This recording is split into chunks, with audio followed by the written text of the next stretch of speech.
Boo! Hello guys, and welcome back to another cold stream. On today's stream, we are back with some more Yu-Gi-Oh! Master Duel, and as you can tell by the title and the thumbnail, we have a new event. That's not true. We have a new pack, and a bunch of new things going on for Worlds, and Worlds is coming up. It's on the 27th, so it's next week. Yeah, next Thursday is the first day, so hooray. We're going to take a look at the new selection pack, the new bundle, all of that jazz. I'm expecting nonsense. They announced the Fusion Cup rankings. Hooray. I would imagine, I actually don't care who won. Let's take a look, shall we? Magic. Okay. Imagine playing in this event. That's all. Thank you for coming to my TED Talk. We're going to take a look at what actually happened. And then we're going to play the Legend Anthology again. Because for some reason, Darklord, once again, is playable. Which, sure. First and foremost, we got to take a look at the new pack. Hip hip hooray. Oh, new pack. It's got to be crazy, right? It's alt arts. I believe it's just alt arts. And that's it. So it's alt arts for Snatchy, which... I'm not gonna lie, I don't hate... I'm not a big fan of this artwork, but I don't hate it. It's okay. But as far as, like, alt arts go, I don't know. They're pretty cool. That's all. I really don't like the extra deck monsters. I think every single one of the extra deck monsters kind of looks weird. Honestly, all of them kind of look weird. They're just not quite as good, but Mount Fuji's in the background of this one and this one, so that's cool, right? That's just the same animation. What are we talking about? That's the exact same animation. Okay. I guess that makes... Yeah, I guess that's fine. Okay, that's a different animation. I like that now they can do the onk instead of the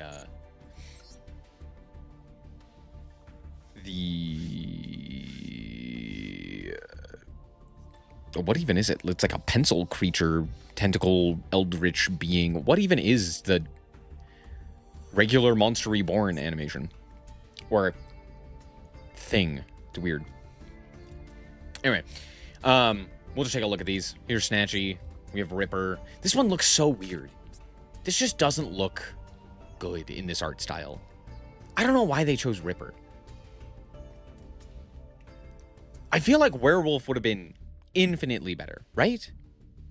Finally, the proper Monster Reborn. I hate to break it to you. The proper one is the Eldritch Abomination. The Onk looks not nearly as interesting.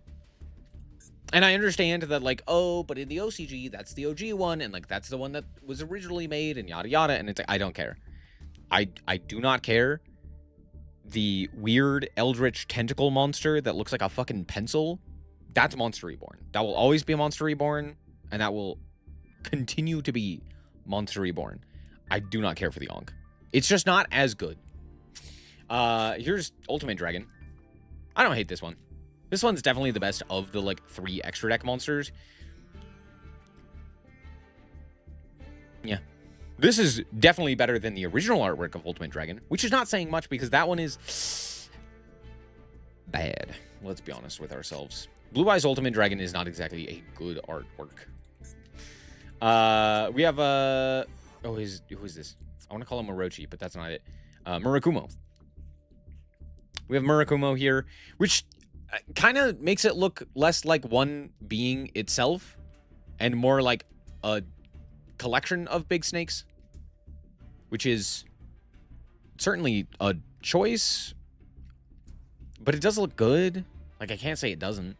I kind of wish it had bled out of the frames a little bit more. Because, like, this guy looks like he's supposed to be coming out of the frame. Like, imagine if this kind of wrapped around or looked like it wrapped around. Like, that would be cool, right? And there's a bunch of other things here that it's like, oh, this looks like it's supposed to pop out of the frame, and it just doesn't. And then we have Dark Magician Girl, which is fine. I don't know. There's nothing really interesting about this one. Kaiser looks really cool. Except for his stupid little grin. But other than that, I think this one looks pretty good. Looks pretty good. 5 mana looks really clunky. Like, it just doesn't work. Because it's just like Guy. And I don't think it really works in this art style to have, I think, any just human, very clearly human character drawn in this art style. It just doesn't quite work. Like, both 5 mana and Ripper kind of look weird. Orochi is mountain-sized, so maybe not fitting into the card is to reference that. Maybe. I also think that it would have been cooler if... my point was not that it... this one definitely looks like the best within this art style, and it feels like it was kind of tailored. Like, this art style was kind of made for Mitsu, and then the other cards were kind of slapped into it, if that makes sense. But what I was saying about it is like, oh, these should have come out of the actual frame itself, and it should have been like an overframe card.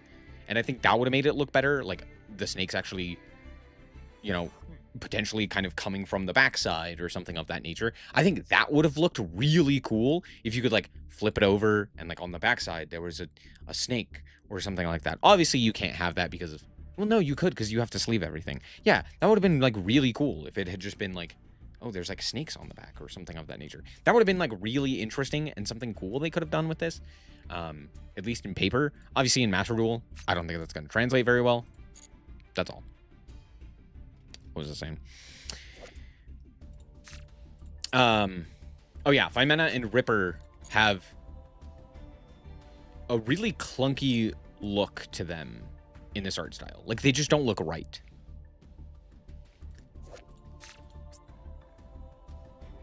Yeah. I don't know what it is. But, like, all of the other cards, they look fine. Even, like, Dark Magician Girl, because it's less of that, like, watercolor style. Same thing with Dark Magician. Like, this doesn't look like the same style. Looks like these two are in very distinct styles, whereas these guys are in a very different. And then all of the rest of the stuff actually looks fine.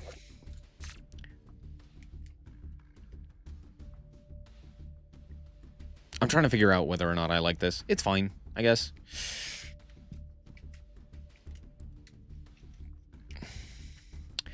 Well, she is from a Japanese myth, but that doesn't matter. The artwork itself is what matters, right? And so it's like, yeah, the point is that she comes from that mythos, which is why she fits into the canine theme, similar to pretty much all of the canines, right? They have that, like, canine or canine-esque animalistic mythos. But, like, the actual police canines, you know, the police force, security detail, you know, futuristic cops, basically, that all of them ended up becoming. It's just, like, it doesn't work. Whereas Femena also is just kind of woman, which also looks really weird. Noir would fit better. I don't think any person... I don't think if you put a person into this art style, it would look good. Point in case Femena, right? And it's mostly because the actual artwork just doesn't lend itself to that Yu-Gi-Oh! Anime style people. You would have to entirely change the way that the characters themselves look. I do agree he would look better, but almost anyone would look better than Ripper from that archetype. That's not true. Lantern would look like shit. Let's be honest with ourselves. Same thing with Jokul. They would look terrible. But I think, like, having a full anime style person, like the Yu-Gi-Oh! Anime person, like Albaz would look bad, you know? Just because it's that Yu-Gi-Oh! Style, right? It's like, ah, yes, anime. And I think that doesn't work with the art style they're going for. And I think if they just actually changed the artwork instead of doing this, but it was like, oh, here's Femena, but it's actually an entirely different art or like character art style. The problem is then you wouldn't tell that it's Femena, but like, who cares? Nibiru's got a fucking rock monster inside the rock that no one recognizes as actually Nibiru, but they did that as an alt art. It's just like, I don't care. Just make this an actual person within the art style. Don't copy paste Femena onto the art style and then paint around her. It's like, no, make Femena again. Make it a different person entirely. I feel like that, specifically with Ripper and Femena, those two, I think, mattered the most. Whereas the rest can kind of be slotted in, but like the people in particular look really clunky in this art style. Anyway, that's all. Not a fan of this artwork. It's not bad. I don't know, it's not as good as the original. What I believe is the original. Also, I kind of like this polymerization, but this should have been a rare. The fact that it's an ultra pisses me off. They keep doing it, and it doesn't make me any happier. What is this bundle? Is this bundle any good? Let's see. You get 20 cards, or 20 packs. Sorry. And Dark Magician. Is that it? Oh, sorry. You do get the you do get the collector file. You get the case, you get the icon, you get some sleeves. Weird. What is this? What?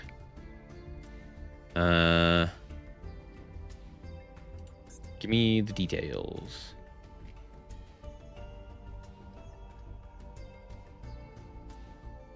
And then it's just 20 of this pack.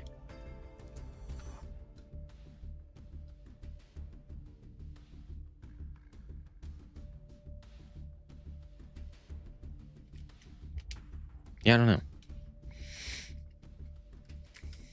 The collector file only has 11 cards in it. Are they just the alt art cards? You get the polymerization for free from login. I was unaware of that. Ghost Mourner. I actually really like this artwork. It's such a good artwork. One of my favorites in Yu-Gi-Oh! Both Ghost Bell and Ghost Mourner have really stellar alt arts. They're genuinely some of my favorites. Where's this login reward? There it is.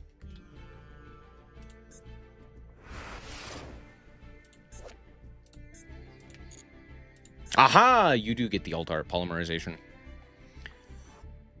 Wait, then why the fuck is it in the bundle? Or in the pack? Oh, that's bullshit. That's so lame.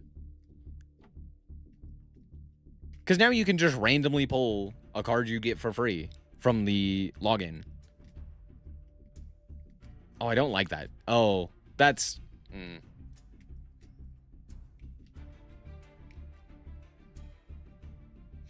Same thing with this. You get the alt art of this guy already. So why are they in the pack? Because they could only do so many. Well, then have just less URs in the pack or something like that. Reprint some other alt arts. Like put Ash in there or Ghost Bell or... I don't know.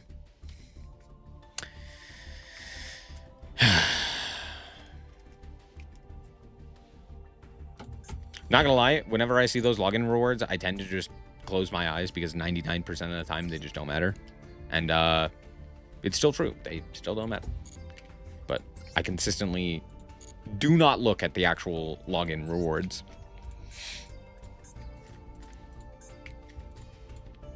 Oh, here we go. Exchange ticket. Oh, yeah, you can get an alt art. That's what this was. You get it from the bundle. What? Can I see which one it is? Can be exchanged for an eligible alternate art card. Does anyone know what the alt arts are? Are they just from this set, or is it any alternate art up until this point? It's a bait pack? Oh, yeah, of course.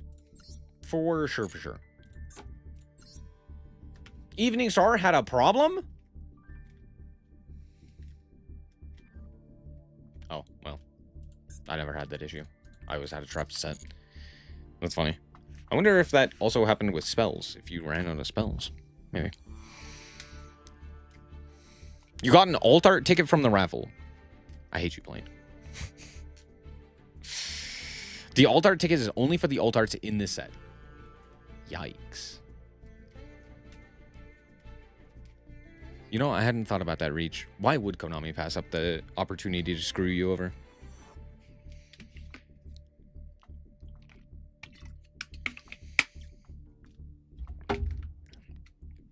It's Power Patrons after Worlds. I would be shocked if there wasn't something important after Worlds. Whether that's Power Patrons, whether that's Clown Crew. I guess Clown Crew technically isn't that important. But, like, yeah, it's likely patrons. When's the pack? 14 days. Yeah. So, that's, like, right after Worlds. Can you follow me? Yeah. It's up to you.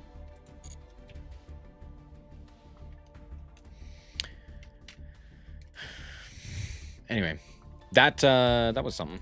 Oh, we get a cheer for our team, chat. Who are we excited for? Let's take a look at the new song. What the fuck is this? Excuse me? What is happening?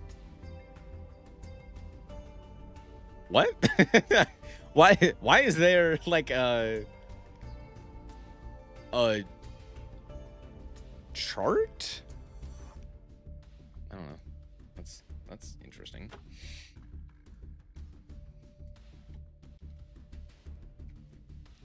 Their growth potential on Tatsuku is the only thing that's not maxed out. What the fuck? Who made these? The Horse Racing Nation, yeah. 15th place in the Duelist Cup and 187th place in the Duelist Cup from September. Wait, hold on. What the fuck? No. Stop. Wait. This guy placed in top 15 and top 107th. Or sorry, 187th in the same Duelist Cup? Isn't that like against terms of service? Huh? What? What happened here? We have 7th place and 12th place. I clicked the wrong button again. For, I'm not going to try and read those names. 15th in Japan and 187th in the world? Well, no, because it was the Duelist Cup. So I don't know if they care about regional placement. That's odd. Yeah, I don't know. I don't know what's going on with this. That might just be a wrong Duelist Cup, right? It might be like, oh, it's actually December one or something like that. I don't know. I don't fucking know. I have no idea who these people are. I know Tatsuku, which it's very funny to see Tatsuku is maxed out on all of his stats, except for growth potential. By the way, growth potential? That's what we decided on? Knowledge, decision-making, deck building, mental strength, and growth potential. Luck.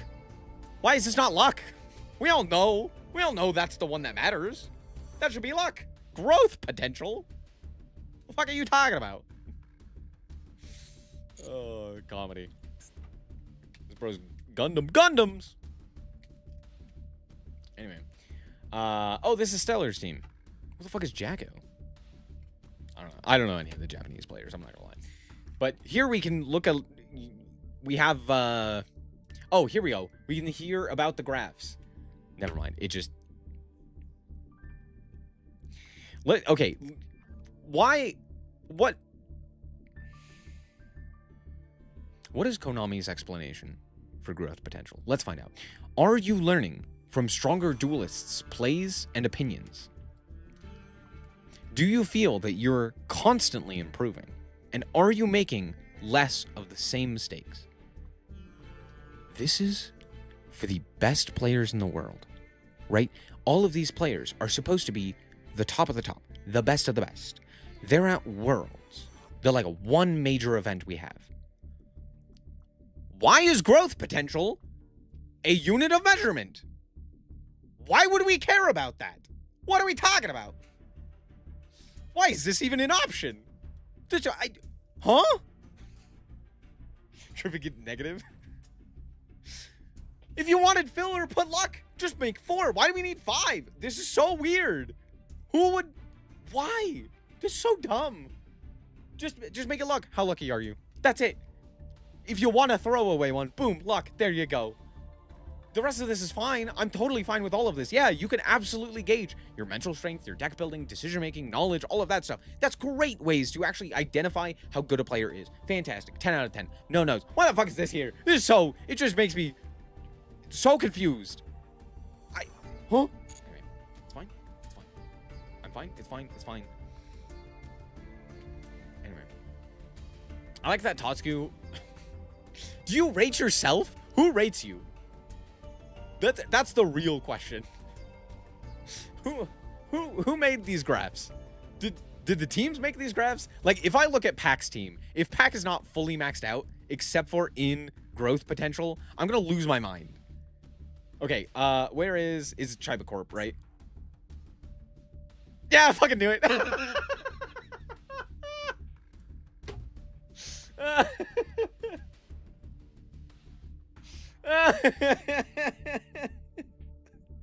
I clicked on an American team and it was immediately maxed out.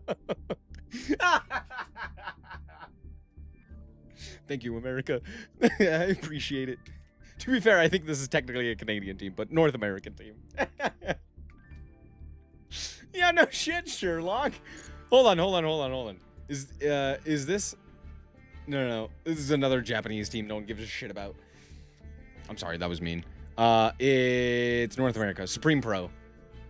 Yeah. The 2 North American teams.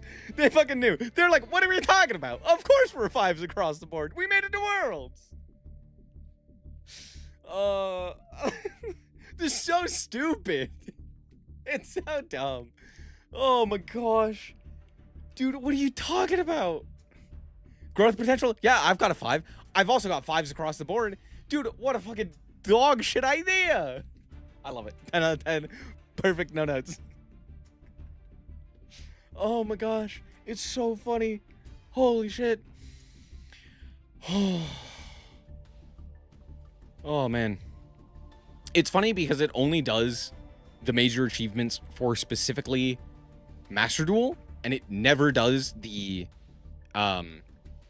like TCG qualifications. So it's like, oh yeah, Pack, you know, second, got 8th at the WCQ, you know, got second in a Duelist Cup, high rated duels, pretty good. And then you have Jesse Cotton, and it's like, okay, he's a little bit lower, sure. We all know, obviously, Jesse Cotton and his actual strength as a duelist. And then you see Team Samurai, and you're like, the fuck is this guy doing here? What? His best achievement is top 5K? Who gives a shit? And then you remember that this guy is a YCS champ, and you're like, oh, right. No, he actually is good. I was like, dude, what the fuck?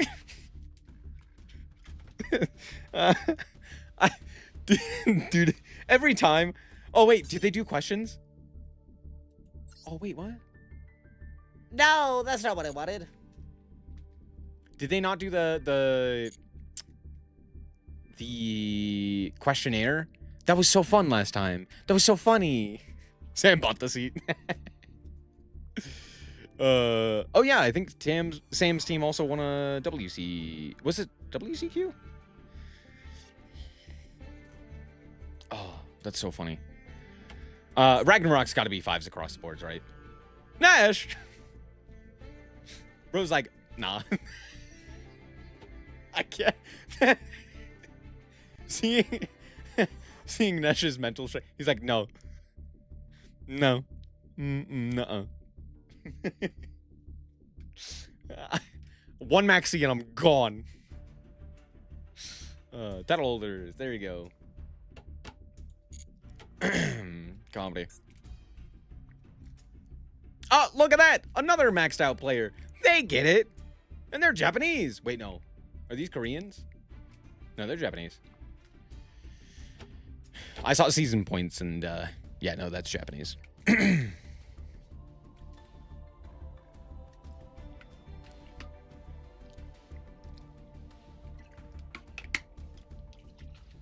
Graph values are based on responses from duelists. It says right there.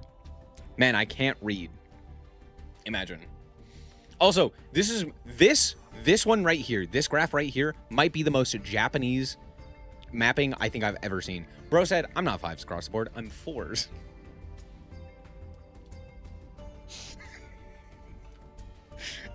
I fucking love that. That's so good. You have someone being like, no, like, okay, here are my strengths, here are my weaknesses, you know, actually, like, filling out the graph. And it's just like, I don't know, 4s. What do you want from me? If you're an American, 5s. I made it to Worlds, it's 5s. If you're from Japan, 4s.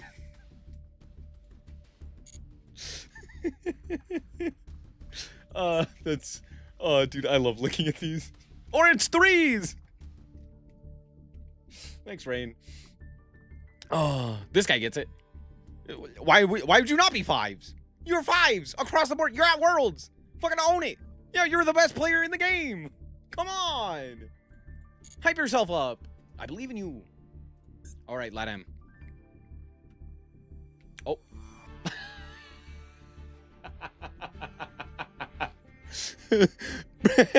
It's not even 1. It's 0 across the board. Bro said I suck balls. Why am I here? He's the leader, by the way. He's the one who actually got him there. Oh, that's actually so much funnier. By the way, growth potential of 1. They said, no, I'm good. Shomi Yusa made it to Worlds last year. He was one of the other LATAM representatives last year as well, if I'm not mistaken. Who the fuck is Ruination? Oh, it's the branded player. Oh, well, yeah, that's why, because branded. Abdullah. I don't actually know Abdullah.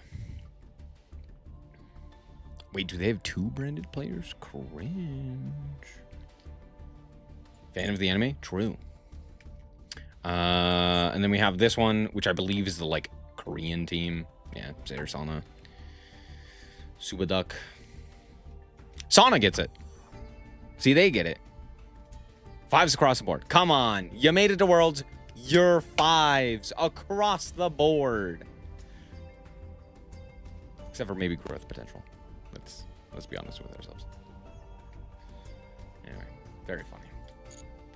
Very funny. Did we look at all the teams? No, we missed out on Glory Future, which is the other Japanese team. And of course, they're filling out the survey legit. They're like, I have strengths here, I have strengths and weaknesses here or there, you know. come on. Come on. That's lame. How many Japanese... Hold on. How many Japanese teams are there? 1, 2, 3, 4, 5, 6? All right, it's Japan versus the world. Let's fucking go. Abdullah for the Duelist Cup? I believe no. Because then they would have qualified through the Duelist Cup. They're like 12th or something like that. Wrong one.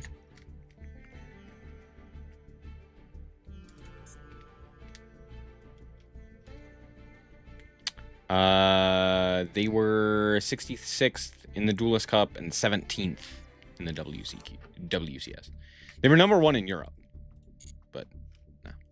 GP privilege, yep.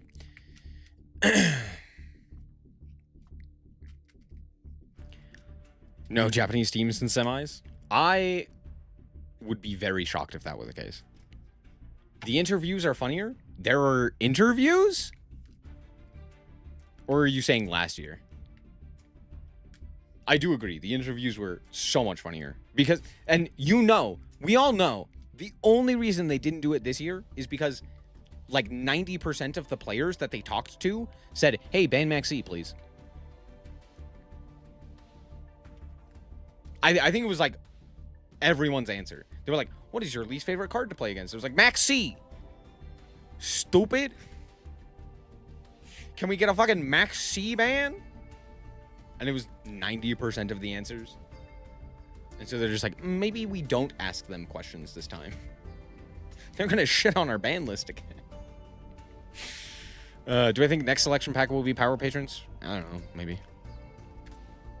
At this point, it could be anything. There's so much shit that they haven't released. Obviously, right? Could be Power Patrons or Clown Crew or both. My guess is both. Maxi and Called By will be banned. True. All right, I have to select a team. I'm choosing Supreme Pro. Let's go Jesse Cotton. Let's go Pack. Back-to-back world finalists. And this time, he's going to win it. Trust. I'd love to get another repeat of that finals that we had, because that was a phenomenal finals between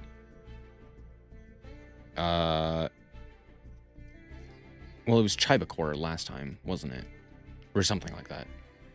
And then it was Ragnarok. But this time it'd be Supreme Pro and Ragnarok. I would love to see that again. Though, to be fair, well, I was going to say pretty much anyone would have a good... But there's so many just, like, shitter teams. Like, I don't give a shit about Fly to Fly, Glory Future, B2 Beat, or Bogety. I don't give a shit about Ruination. I don't really care about Called By Army or Otama Gundam. Like, there's like 5 teams that I care about or that even remotely have interesting stakes. It's like Tatsuku's team, obviously. You have Supreme Pro with Pack and Jesse. You have Satisfaction, the LATAM team, with Stroma Yusa. And I think Bernardo is a returning player as well. I could be wrong about that one. But the LATAM teams are always interesting to watch. Chibakor as a returning world champ as well. And now on a different team, which is something that hasn't happened previously, is that we have 2 returning world champs on different teams. And then, of course, Ragnarok. But, like, all of the other Asian teams, it's just like, who cares? And, like, Ruination, I don't know. This one could be interesting. But I'm also looking at this like, I don't think this one... I don't think there's much there.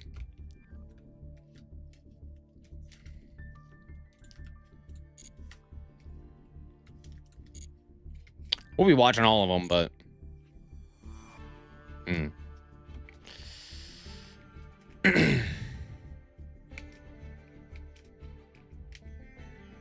That is errata? Am I crazy?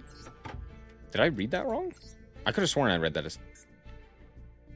Oh, you're right.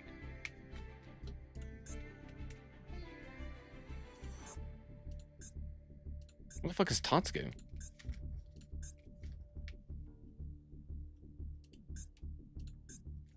There he is. Glory Future. You know what? Scratch what I said about Tatsuku. I don't give a shit about any of these Japanese players. Dude, at this point, fucking prove it. Like, last year, none of them made it through. The previous year, I think none of them made it through. The year before that, one of them made it through. Like, I don't know, man, prove it. It'd be good. You've got 6 teams. If not a single Japanese team makes it through, I will not care the entire time. I will not care about a Japanese team or player ever again. Like, I can't.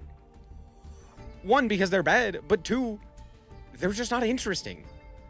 They're a bunch of, like, salarymen.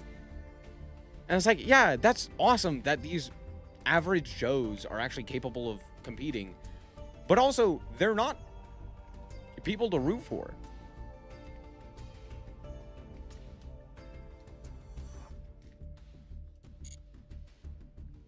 The only reason I've rooted for Tatsuku is because he's so incredibly dominant in, like, the Duelist Cups, but he always shits the bed at Worlds.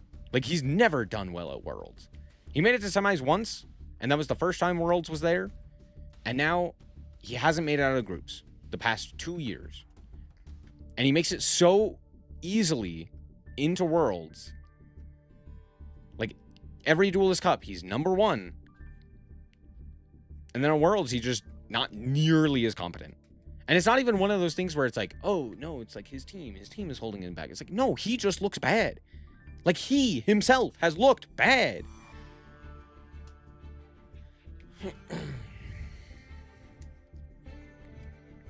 If they fail again, yeah, imagine failing in Japan. That would suck.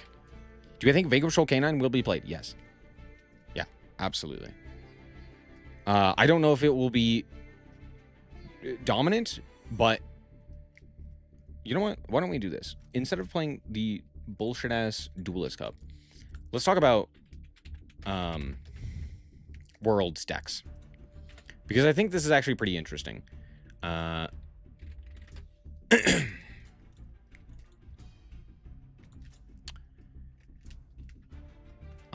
gotta find the decks. One sec.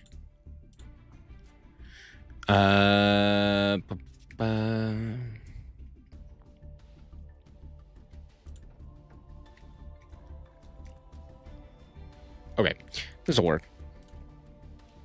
This will work. So,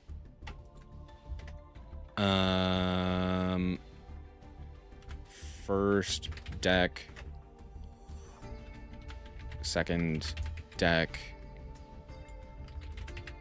tech, option, no.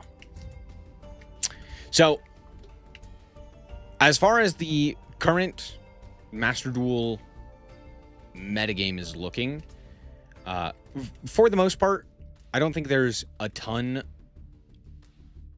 of new things that have happened with, like, the last 3 packs. So basically, since Branded, the meta has pretty much stabilized, and we haven't really gotten anything too interesting there. However, at Worlds, specifically, there are a few things to keep in mind. Is K9 on here? I don't think it is. It is. Okay.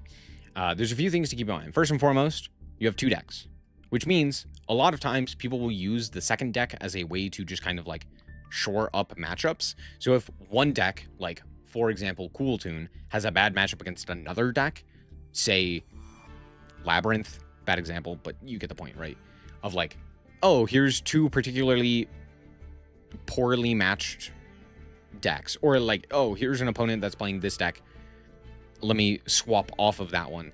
And then maybe you'll play, like, Radiant Typhoon. Or you'll play, I don't know, something else, right? Something that can play into that deck, right? So that's the first thing. And the second thing is that you have to pick a whole bunch of different decks because you only have a certain amount of shared cards. So you can't all just play, like, Branded or whatever it is, right? So when looking at the metagame, right, there are 5 to 6 ish top decks. You have Branded, you have Elf Note, you have Branded Draco Tail, you have Cool Tune, which did receive some heavy hits, and we might talk about that. You have Malice, and you have Radiant Typhoon. I'm not going to put Radiant Typhoon in the top. I'm also not going to put Elf Note. You have these 4 as, like, the decks to beat currently, right? Probably in, like, I don't know, something around here-ish. Maybe Cool Tune's lower. Hard to say post-banless. That being said, these are, like, the decks, right? And a lot of that is due to the fact that Branded's incredibly powerful, just in general, right now. But then you have Malice, which just got new support and still plays well into pretty much everything, and is kind of an auto-win, even against the insane board-breaking potential and, like, recursion that something like Branded has. You can also play through a bunch of hand traps while also playing a whole bunch of hand traps, very similar in nature to that of Cool Tune. Malice kind of bricky? No, yes, and so is Branded, or Draco Tail, or Cool Tune now. No deck right now, I would say, is, like, as consistent as we've had in the past, where it's just like, here's a guy, and then you just do the full combo. A lot of the problem is that, like, a lot of decks now are inconsistent because instead of hitting the top end of the metagame and, like, curving the actual power level of the decks, they are hitting the consistency of the decks. So every deck now is inconsistent because almost every deck has some sort of consistency hit. Minus Branded, I guess, but even that has consistency hits. Like, Branded Fusion's at 1, so, like, there are some limitations there. But, like, Branded's the only one that technically hasn't received much in that regard. So it's still fine, right? But yeah, pretty much every other deck has had limitations. Radiant Typhoon is super consistent. Radiant Typhoon just got some limitations to it, so I wouldn't say it's super consistent. But as far as top decks go, it's definitely more consistent than some of the others. Anyway, these I would say are, like, the decks to beat, right? Malice has the advantage of being able to play Impulse and Spark with a whole bunch of room to play generically powerful hand traps, or just, like, hand traps in general, right? And so it gets to take advantage of some of the most powerful interaction in the game from the hand on turn 1, and has basically auto-win combos, where it's just like, oh, I get to play the game, you now die. Which in a best of 1, no side deck is really fucking good. That's really strong. Being able to go like, oh, cool, I'm gonna, like, normal summon a rabbit. You don't have an answer to it? Great, I win the game. That's really good. That's a fantastic choice for your first deck. Boom, I get to win the game and play some of the most powerful hand traps in the entire game that not every deck has the ability to play in both Spark and Impulse. Fantastic, right? So that's one of the reasons it is done relatively well. And I would imagine this is going to be one of those picks that's, like, maybe more casual viewers are not going to expect, but I would imagine top players are going to be very expectant of this deck, which means I don't know if it will be played as much, but there's that.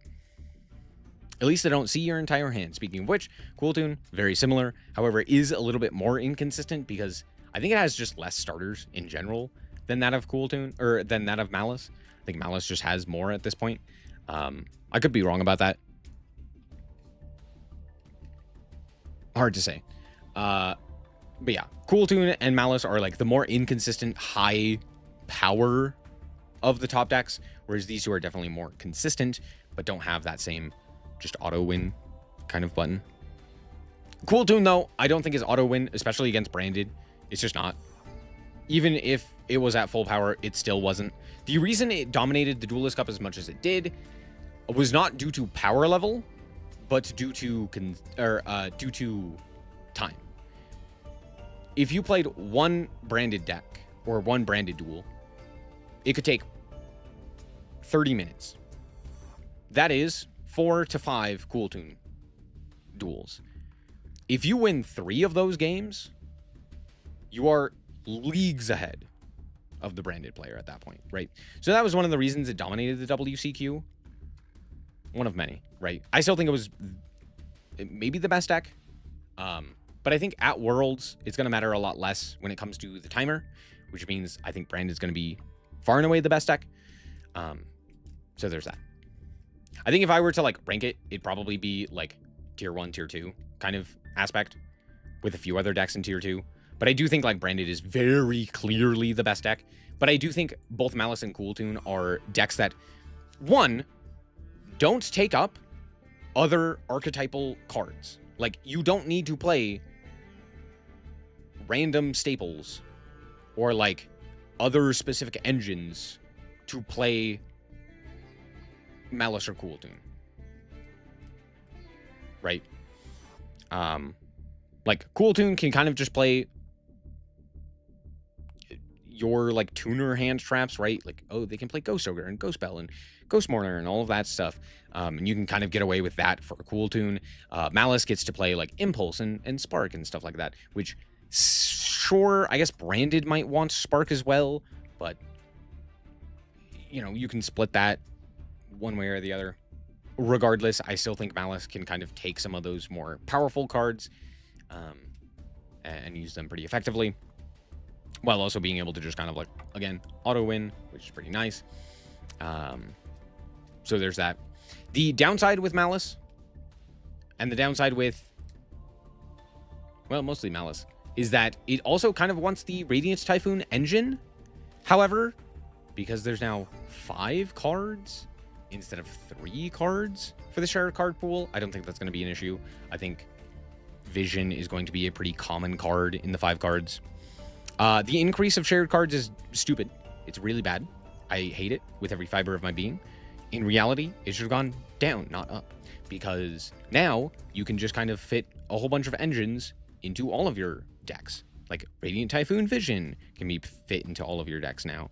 You can throw in the Fallen and the Virtuous engine, which is clearly what they wanted, right? You can throw in Walbaz. You can throw in... You could do the whole Fiendsmith engine if you wanted. Like, there's a bunch of engines now that you can throw in, as opposed to just staple hand traps, which is kind of lame.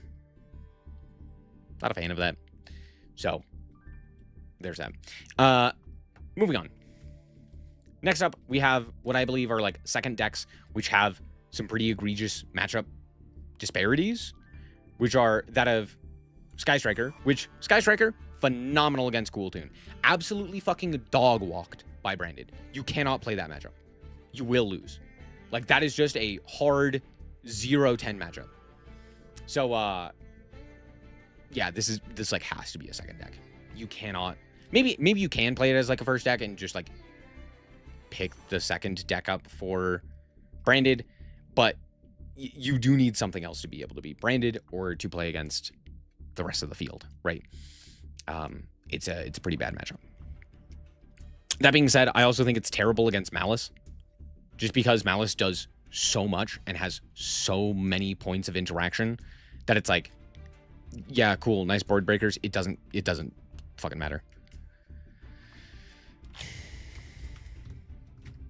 Sky Striker lose to Ash? Sure.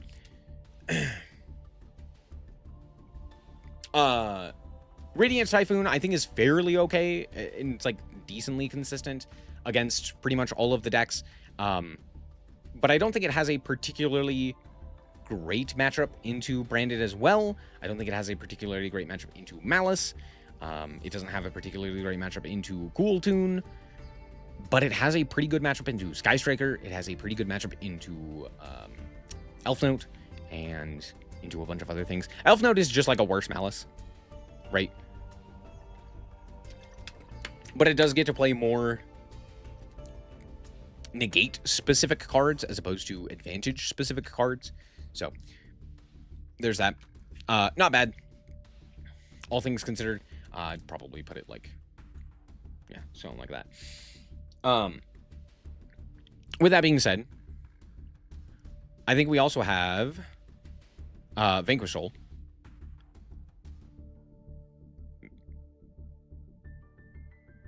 We'll talk about Vanquish Soul in a second. Mitsu, with the new Fidralis option, is pretty strong again. You could also still play it with Ryziel. That has still been a thing for quite some time. So that's still an option. I think Mitsu is a nice tech option as well. However, because Fideralis also would want to go to specifically Elf or Cool Tune, you might not play this, but both of these kind of have the same issue of like, you really want to play this with Fideralis, which means that as a shared card, you could use it as an option, right? Like, oh, Fideralis could be your shared card for Cool Tune and some of the other decks as well. So it just kind of depends on where you want to go with your shared cards. But it's like, yeah, if you go shared card, Fideralis, you could do Cool Tune, Elf Note, and Mitsu, and it's all great, right? So there's that. Let me think. I'm trying to think if there's other genuine second deck options, and I don't think there is. I think these are pretty much the top 8 decks that we are expecting to see within the lists, but I don't think every team will be picking from those 8. I think there are quite a few other fairly good options. First and foremost, I don't think anyone's going to play Blue Eyes, nor DDD, nor Doom Zed. These are all decks that just don't exist. Exo Sister, I could see an argument for it, because it's like, oh, it like deals with the graveyard. The problem is that it's so easily susceptible to things like Fallen and the Virtuous, where it's just like, yeah, who cares? Like, I'll just fall in the Virtuous you and then you die, right? So, don't love that. On top of that, it's really weak going second. Like, aggressively weak going second. Archmage, I do think, has the ability to play the game now and could be used as a tech option, right? I'm not too familiar with that, but I don't think it's terrible. Bestials as a deck are not really a thing, so we're not going to talk about it. Earth Machine has quite a few weaknesses, specifically going second. It can do things going second, but it's also not great going first. Like, it's just not that great of an archetype. We'll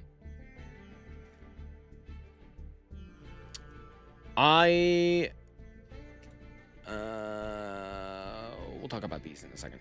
Memento, I don't think is going to be played, just because it kind of does the same thing that Branded does, and at that point, you just play Branded.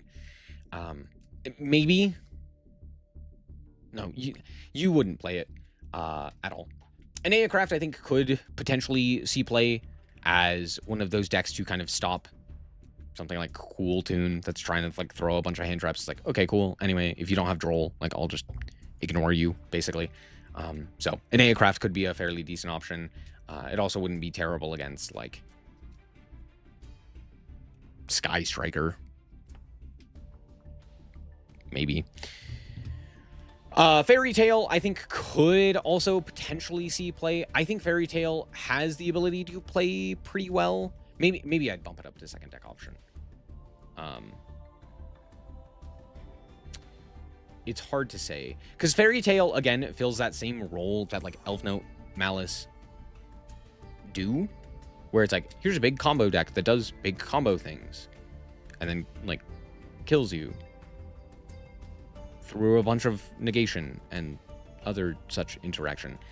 It just does it worse in a lot of aspects, and it doesn't have access to the insanely powerful synchros that something like Elf Note does, and it doesn't have quite as much like auto win that Malice does, and it also doesn't get access to nearly as competent of hand trap lineups or just non-engine lineups, right? It's like, yeah, you can't play Spark, you can't really play Impulse, you can't play a ton of hand traps, and your board breakers are available, but they're not as like, you can't play as many of them as something like Malice. But I don't think it's bad. I just think it's worse than the other options in that same vein. Right? So it's like, oh, if you want that, I'm going to auto win by going first. It's like, you're going to play Malice, right? And if you're not going to play Malice, you're going to play Elf Note. And if you're not going to play Elf Note, you're probably not going to play that archetype of decks, maybe you play Fairy Tail because you're better at Fairy Tail or something like that, but Fire King I don't really see as an option. We don't have this new support, so we're not really going to talk about it. Luna Light's always a tech option because Luna Light. Magnet and Orchist and Mermail kind of fit similar roles. They're kind of more aggressive Malice, Elf Note archetypes, where it's like, we're going to go first. We're going to win the game. We're going to floodgate you. We're going to kill you. We're going to lock you out of the game. That's kind of the idea. Mermail does have the ability to go second with Engine and can do a few things here or there because of that. But they're also not great if they don't set up the floodgate. So you are pretty heavily reliant on getting the floodgate down. And I really just... The problem is, I know this deck will show up. I just don't think it's going to be good. I don't think there's a reason to play Mermail at all. It's just weak. It's very susceptible to pretty much everything in the metagame. And it's just not good. So I don't think you should play it. We might see it. Orchist, on the other hand, Orchist is kind of just a worse version of Magnet. I think Magnet could see play as I'm going to floodgate you and just like auto win. And it does have, it's basically just like better Mermail at this point, right? So I could see a world in which instead of playing Mermail, people would play Earth Machine.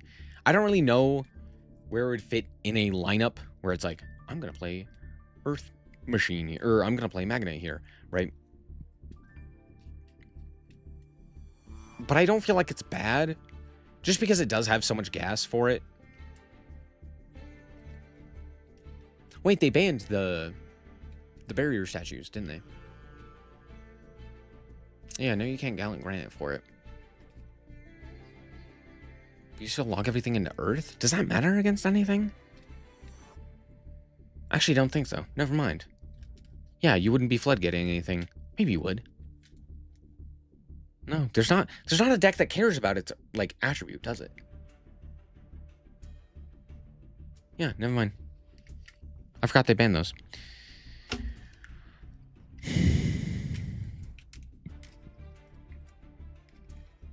Orchis can play Spark and Impulse. Yeah, but you wouldn't play it over... The thing is, you wouldn't play it over Magnet, which I think is just a better Orchis at this point, even without the floodgates. But even then, you still wouldn't really play Magnet over Malice, right? Ryzeal is only there to be played alongside Mitsu, so I'll put it at tech option. I don't know, maybe you play like Onomat Ryzeal, but I doubt it. Mitsu Ryzeal, though, is playable. Diabell's not really all that playable. Is it?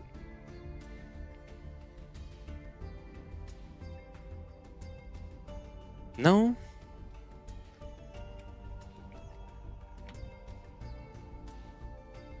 I don't really see...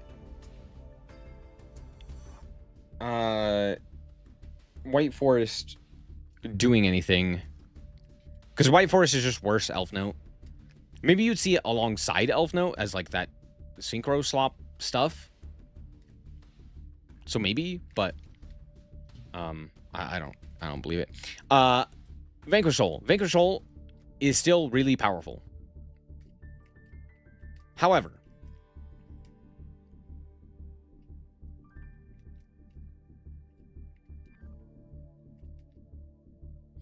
this might actually be a second deck option. The more that I thought about it, the more I realized how well positioned it is right now, because it does have the ability to play on a vastly different axis from pretty much all of these other decks, which I think is a massive boon for it, because it doesn't have to rely on any of the like non-engine requirements that could come from other shared cards or what have you. And it can kind of just play its own game. There's also not another Canine deck. And I think having a Canine deck in particular is going to be really advantageous, just in general, right? Being able to like punish the opponent with an Izana, I think is pretty nice. I also think Izana could be a really solid option with like Lupus spread around and like Ripper spread around as a way to kind of catch opponents. I don't know how good of an option that is. I don't know if it necessarily be that smart to have a bunch of like canine decks running around. But I do think Vagrant Control Canine, specifically with the canine cards, is pretty strong. What do I think about Runic? I don't think about Runic.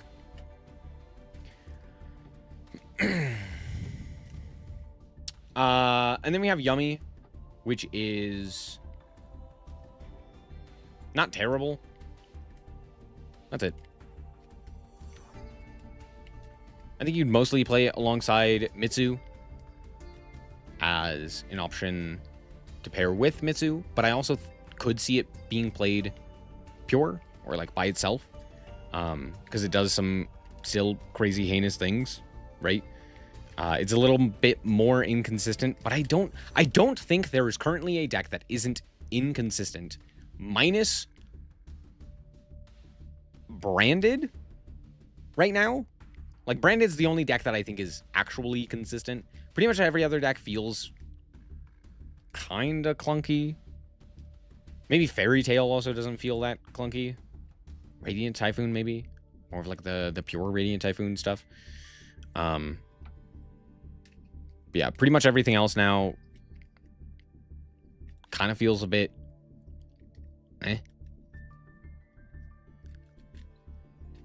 So I don't know. It's this format I feel like is going to be a lot more dependent on luck than I think a lot of other formats.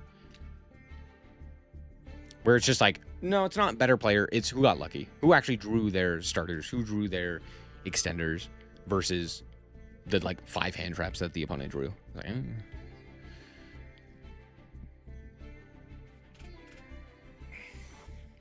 Sky Striker's inconsistencies don't necessarily come from not being able to play the game, but more so not being hindered on their like 1 to 2 plays, right?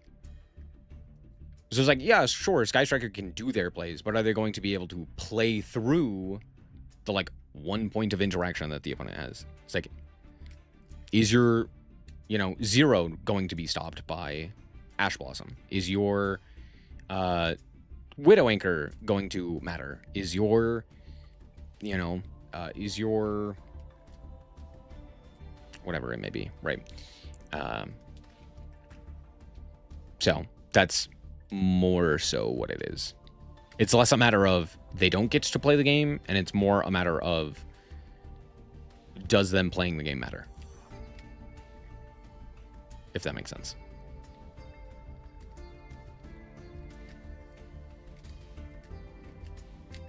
Hopefully it does.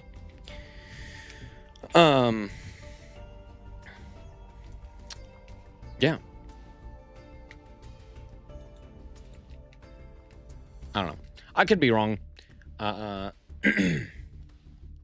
do think it's very clear, like, someone's going to be playing Branded. I also don't know how many teams are going to devote additional shared cards to being able to play Draco Tail and Branded. So there is a world in which teams only play one or the other.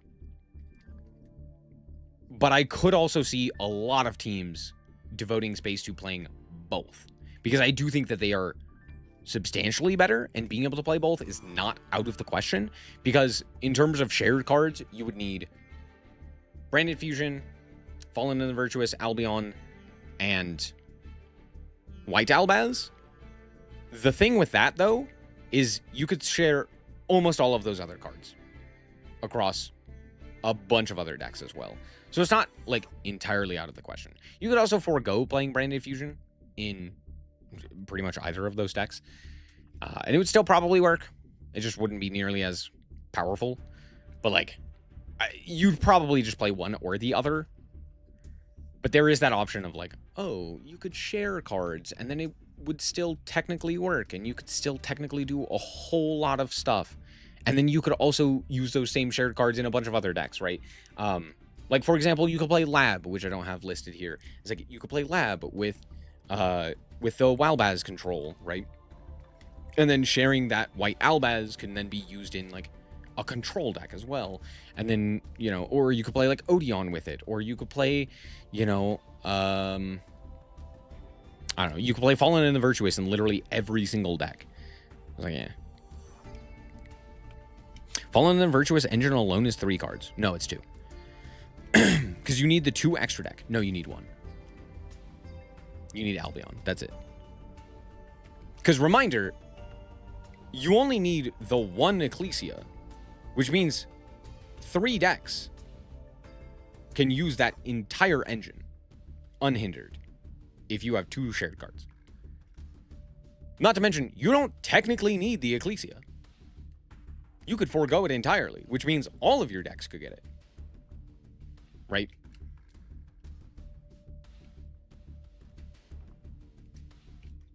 What's the second best deck using Fallen and the Virtuous? Branded, Draco Tail, Radiant, Cool Tune, Sky Striker, Elf Note, Mitsu, Yummy. I don't think Malice can play it. Yeah. Ryzeal doesn't really play it. I've seen Luna Light play it. I've seen Anea Craft play it. But they probably wouldn't. But I have seen it. It was just bad. Orcus has played it. Magnet... Actually, Magnet might not. I don't think I've seen that. I think I've seen Memento play it. But again, I could be wrong about that one.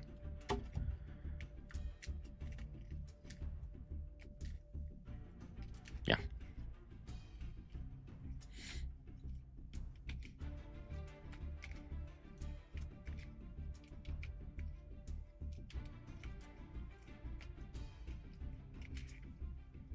Crown is very good. I would be very surprised if it wasn't a shared card across a bunch of decks. The problem that I have with Crown is twofold. One, there's a bunch of other board breakers that fill similar roles. So using it as specifically a shared card, as opposed to an engine that could potentially help you win the game, specifically for Worlds, is not as advantageous, right? So it's like, oh, the Fallen and the Virtuous engine could like just straight up win you the game, right? Because you can also use it to reborn cards. You can use it to destroy cards. It recurs itself, yada yada. Whereas Crown is like, it is very strong, but it's only really strong as a board breaker, right? And it's like okay going first, right? Whereas like Fallen and Virtuous going first and going second is like incredibly powerful, yada yada. On top of that, Forbidden Crown has a bunch of other cards that fill similar roles, right? Droplet, very similar, right? Ultimate Slayer, Fallen and the Virtuous fulfills a kind of similar role, right? And a lot of them don't do the same thing, but are still like board breakers that generally do enough to where it's like, okay, do we really need specifically Forbidden Crown as that shared card, or can we forego Forbidden Crown and potentially go for like Ash Blossom or Fualos or Perulia or Fallen and the Virtuous or something else of that nature, right? Triple Tactics Talents is another great option available to you as like a shared card. So it's just like, yeah, you could play Crown, or you could play the myriad of other cards that are available at that same slot, and maybe play something that doesn't, that like you have to play, like an Ash or a Fua or something like that, right? I wouldn't be shocked if Forbidden Crown was a shared card. Like, it's a really good card. It's just like Fallen and the Virtuous in particular, I feel like you can craft so many decks around it. So sharing it as a card makes way more sense. Whereas Forbidden Crown is just like, oh yeah, you can throw it into pretty much any deck, but you don't need to. Would you rather have Crown or Droplet going second? Droplet.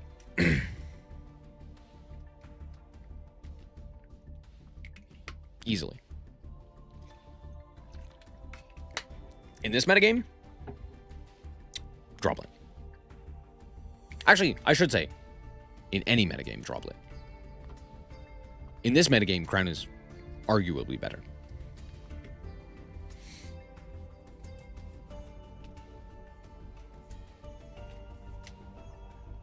The thing with Droplet... Sorry, hold on. The thing with Droplet that I think you might be missing is the fact that it dodges targeting. So you can, like, send a guy to the grave. C, Ash, Fua, already 3 shared cards. C is not being shared. Ash, Fua, maybe. You could probably forego playing Ash or Fua. There's a lot of decks that don't care about Fua or that don't care about Perulia. And so foregoing Ash can also be an option. You could also forego playing Fua. Because, like, yeah, I'm going to Fua the branded player and then get nothing. Or, yeah, I'm going to droll the Draco Tail player and get nothing. Right? So it's one of those options where it's like, yeah, you could. She was already won last year, right? Yes, and a lot of people didn't play it. I think last year it was Droll, Ash, Fua. That was like the 3 most common. Most people didn't play it. C. I think 1 or 2 teams did. 60 card branded is not needed anymore. Yep. I made a whole video about this, of like the top shared cards. I don't think I put Maxi even like remotely on the table. It's like, this is just not... Why would you share it? It's a one of. It's a one of in a game where there's 6 other copies of Maxi. It's weaker, but like you could just play more copies of it. You could just play Fua. You could just play Perulia, right? Hell, Meowls is still good. Like, you could still play Meowls, and that wouldn't be a bad option.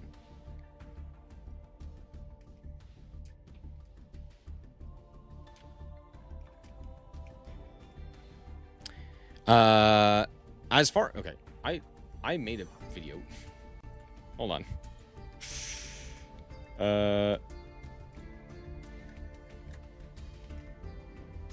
Yu-Gi-Oh! I made a video about this. Let me see if I can find the non-engine thing. No, these are just me. No, these are just me. Hold on.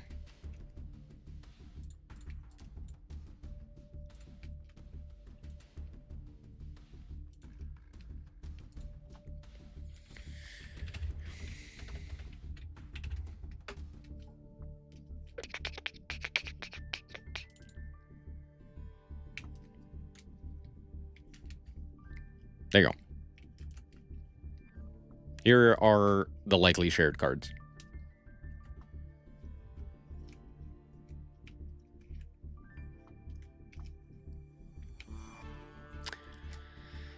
So, I don't think I put Vision on here for some reason. Oh, I did have it. I don't know why I put it in no.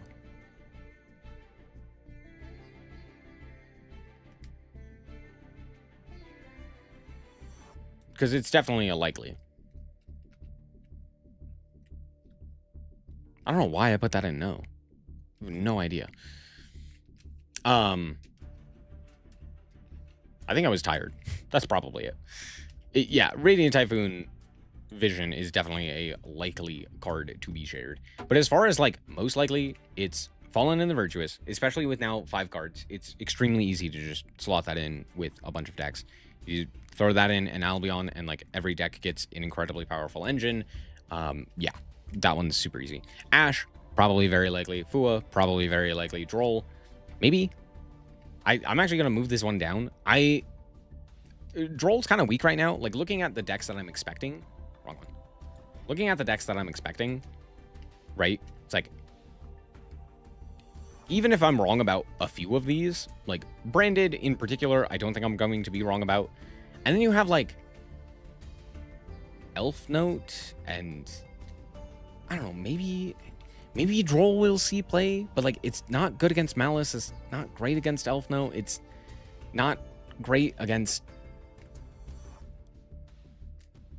Well, maybe. I don't know, maybe. And that's the thing. It's like, yeah, maybe. But it's like, how much do you want to use it when it's kind of dead against a lot of these archetypes? You know? But then it's also great against, like... I mean, it's okay against Cool Toon. It's okay against Radiant Typhoon. You know, but it's, like, really good against Vanquishal. It's really good against Mitsu. It's... Yeah, it's really good against Sky Striker, right? So it's, like...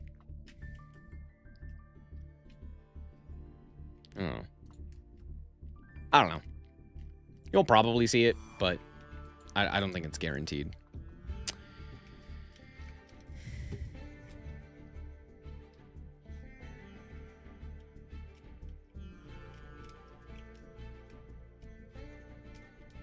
Last year's Worlds, Maxi was at 2?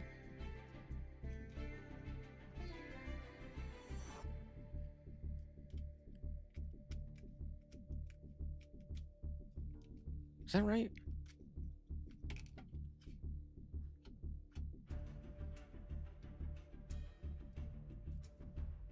No, yeah, that sounds right. Yeah, because I distinctly remember the article that one Redditor made that was like, see, Maxi is good for the game because it helps going second. I was like totally misguided and entirely missed the point of the analytics that they themselves did. It was like, oh yeah, you're just delusional. Yeah.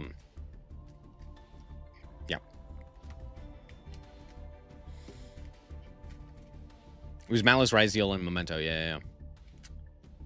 Yup. Because we never got a world championship with an actual good metagame. Tragic. The TCG was real lucky. They had fucking Vanquishal and Draco Tail and Yummy for their metagame, and it was, amazing.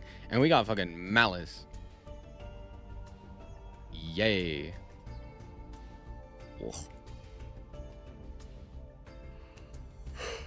And yep, that was the year. That was the year with 2 Maxi. But now we don't have Maxi at 2, and I really highly doubt. The reason I'm saying I really highly doubt we get Maxi as a shared card is because last year we had Call to Buy at 1. We had Call to Buy at 1, and no one took Call to Buy. I think maybe one team did, but like that was just not played. Whereas in years prior, Call to Buy was at 2, everyone played it. It was like the card everyone played. And a lot of people, what they changed was that they just added Droll instead of Call to Buy. So it was like Ash Maxi Droll or Ash Maxi Fua. Though not a lot of people did Fua, if I recall correctly. Maybe not. I don't know. I feel like there was like a split there because that was such a heavy tech option. It's like it was Ash Maxi and then a third card because Called By was taken out. A bunch of people changed that third card. And I think with 5 cards and the removal of both Maxi and Called By from that like pinnacle spot, I think there's going to be a lot more nuance in that 4th and 5th slot. But I do think Fallen and the Virtuous has shown such dominance across the board in pretty much every single deck. It would be really, really weird to see a team not take Fallen and the Virtuous and Albion as their like 2 additional cards. Just like boom, slot that in. A whole bunch of decks can now use that as like a really powerful engine. It's like Cool Toon can use it, and Brandon can use it, and if you're playing Draco Tail could potentially use that as well. And then whatever other engine, right? Like Radiant Typhoon could use it, or Sky Striker could use it, or etc. etc. And so it's just like an easy slam dunk, specifically because of the decks that are being played. It's like, yeah, imagine Sky Striker without Fallen and the Virtuous. Imagine Radiant Typhoon without Fallen and the Virtuous. Imagine Branded without Fallen and the Virtuous. And it's like, yeah, you're probably just going to play that instead so that you can play these powerful engines at their peak, right? So that seems like a very easy... This one's going in. Ash, probably pretty likely. A lot of decks don't really want to play into the Fuas, or the Charmies, I should say, whether that's Perulia or Fua. But I also see it being cut, even though it does have a lot of good application. It's not great. Like, it's only used for going first. What the fuck are pendulums and links? I'm so lost. I hate to break it to you. You will forever be lost. Pendulums are a fucking nightmare. Links are pretty simple. Basically, whatever the link number is, that's how many guys it takes to make the link monster. And then they just can't go in defense. That's it. They're very simple. You'll pick up on those guys really fast. Pendulums, avoid them. Just don't worry about them. Learn them way later. Don't worry about that.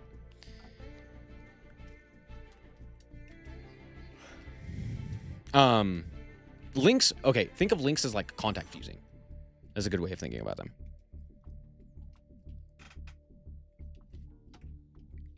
What was I saying? Yeah.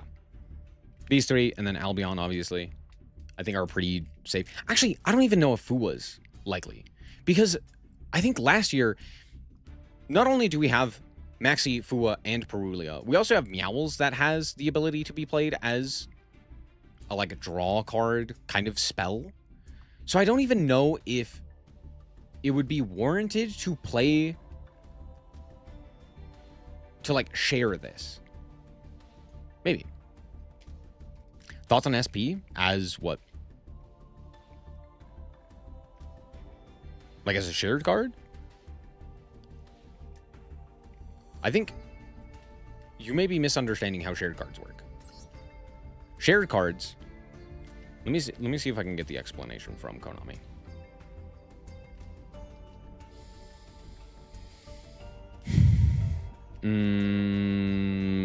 Where was it? Where was the world's update? Lower? Higher? Probably lower. Yeah. I can't remember it. Do they have the worlds here? The worlds, Ah, here we go. Rules. There we go.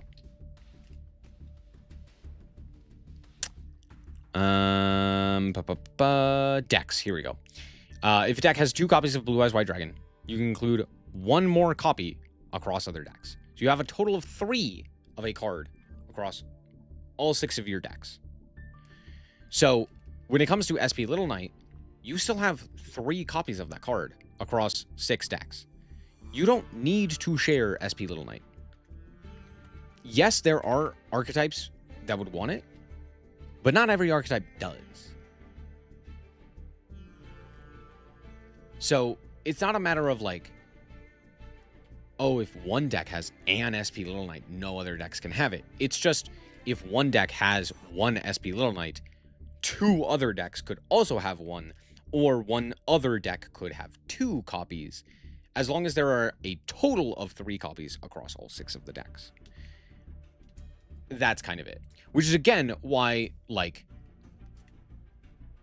you know, Fallen and the Virtuous is so advantageous as that shared card, because if your deck can only have 3 copies of it, or something of that nature, it's also why you have to have Albion as, like, that additional shared card, so that you have more. Though even with that, you could forego sharing Albion as a shared card and just play like 1 Albion and an Ecclesia across the decks. Be pretty interesting.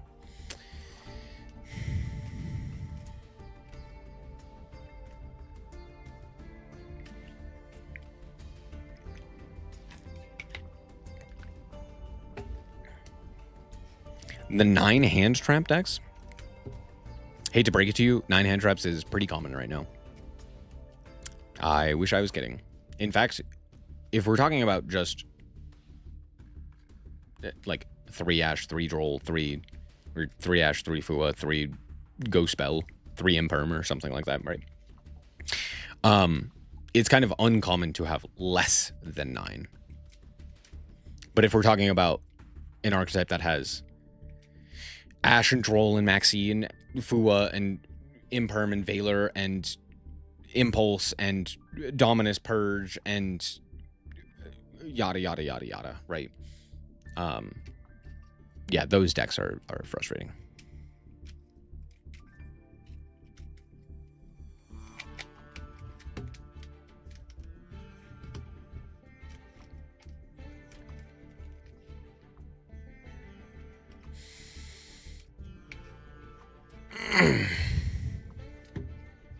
Anyway.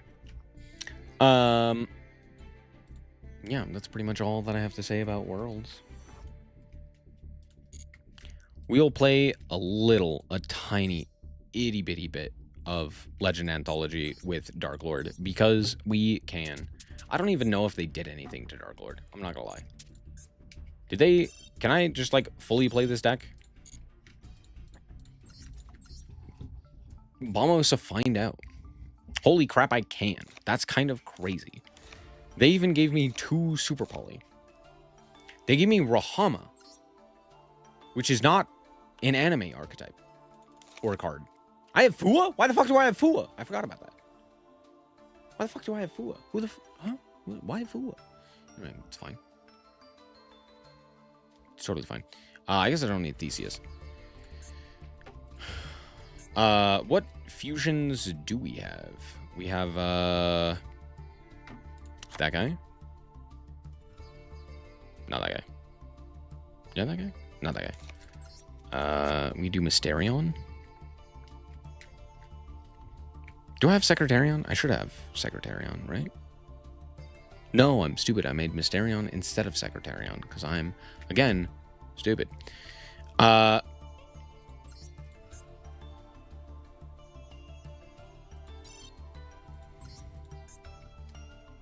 Let's see. Oh, I guess we could do... Well, no, that's fine. I do have that guy. And that guy. I could just play DP. That'd be funny. It wouldn't be very useful, but it'd be funny. Hee hee ha. I could play Verte. Sure. Make Verte.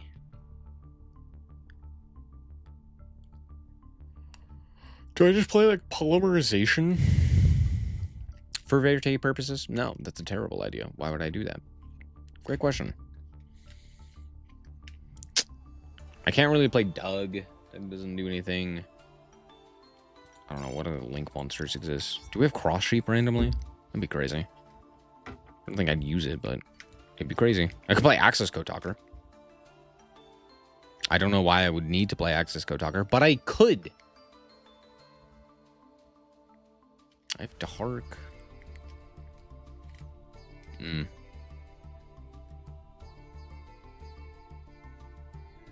Yeah, I don't really have anything else. I don't fucking proxy F. Sure. Sure, throw him in there. Why not? What else do we need?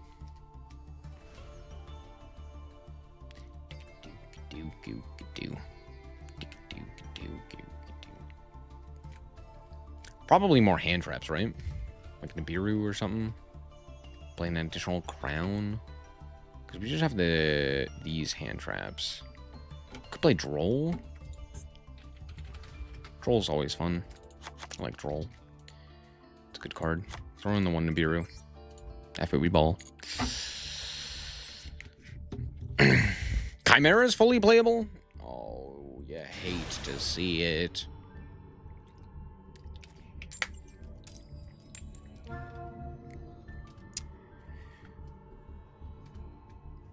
True, I could play hero and then lose my mind immediately. My mind just succumbs to the Call of Cthulhu at that point. Just like, oh, he's gone fully mad. Time to kill him.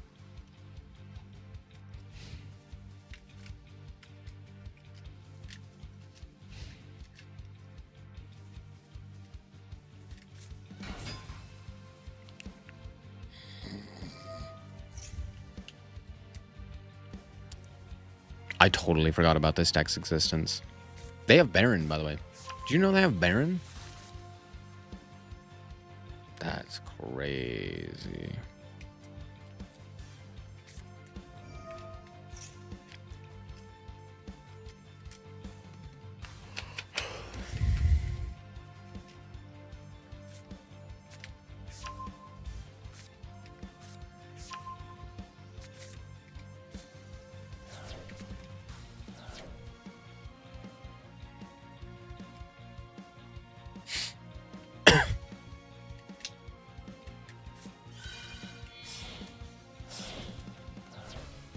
Synchro Shogun.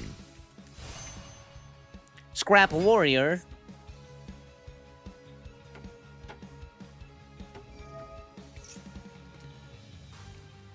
Add it to the head or send it to the grave. I think we go, what was it, Junk Converter? They might play into this Nibiru here.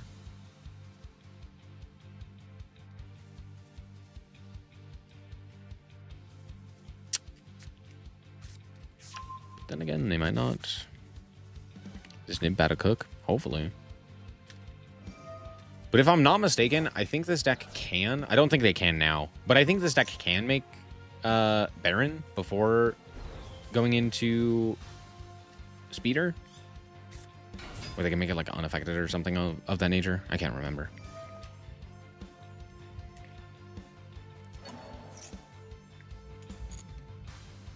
No, that's fine.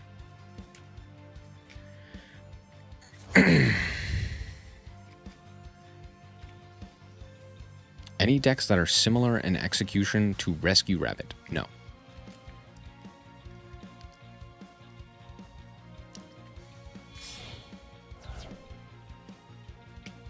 Yu-Gi-Oh! Has changed extremely since that point.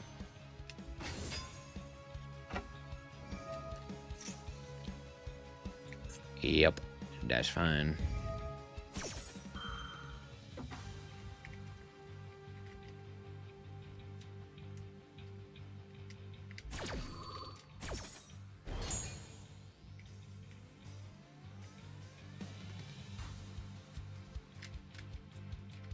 Who's my favorite Darklord wife? And why is it Ixchel? The answer to that question is none. And my favorite Darklord card is actually probably Banishment. But my favorite monster is not this one, but Morningstar specifically. This one. I just really enjoy the way that that card in particular works. It's real cool.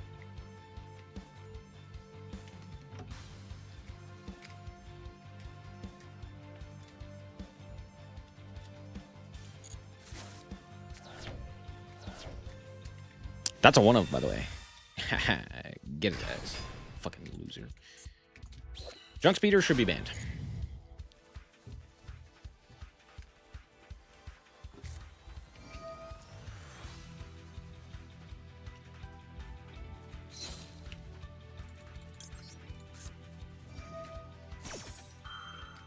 Nastin's cool.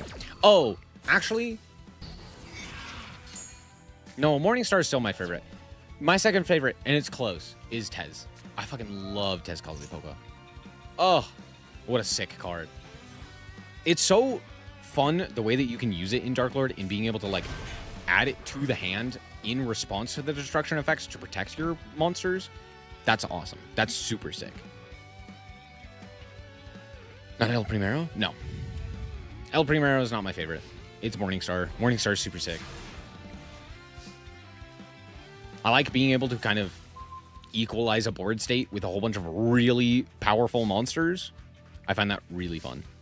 It's just a cool gimmick. Let's go like this.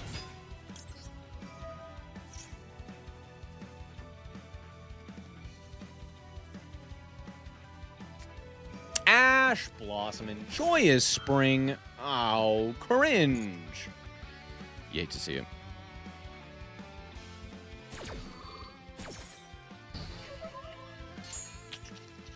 I can't really go Contact here. Could I? You have a Dark Engrave? You do have a Dark Engrave. You have many a Dark Engrave. You have a Dark Engrave. Oh, you have two. So we could go Dark into... True.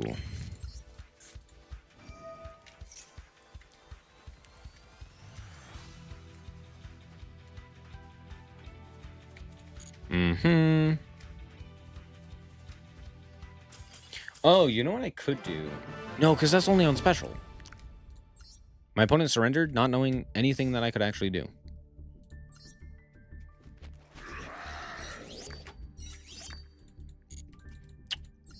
Yeah, the Dark Lord art is pretty cool.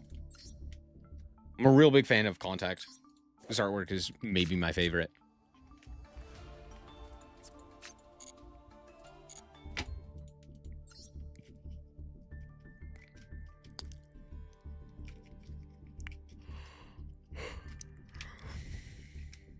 Nassen's so loyal, he had to be forbidden dropleted. Yeah.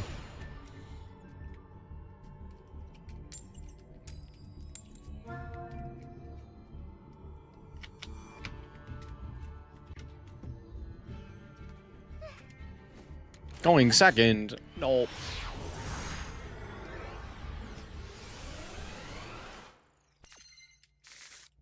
practice attack on YGO Pro and practice for tournament on Dueling Network? Yeah. Damn, that's a good hand.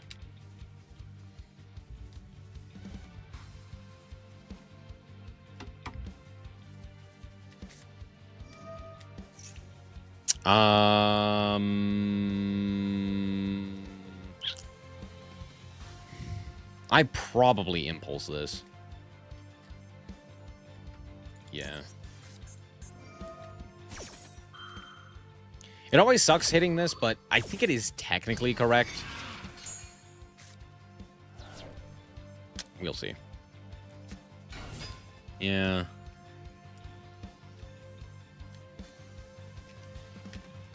Especially with the new monster as well. Like,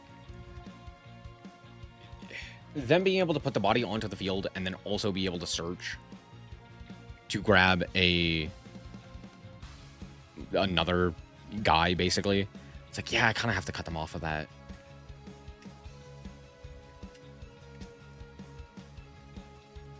And specifically against this deck, the reason I go for the Impulse there is because this deck is a lot weaker to Ash. Like the field spell, the additional searches, all of that jazz. Weaker to Ash. Whereas there's not as much to Impulse. There's like too much to Impulse, right? But there's also not a ton to Impulse. It's like, just Impulse something, right?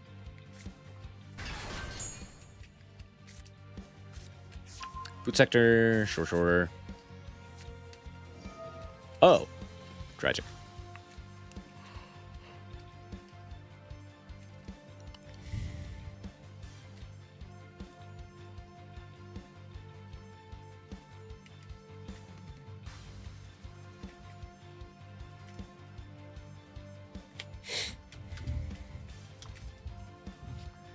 Do we not have names in hand? Or a name in hand?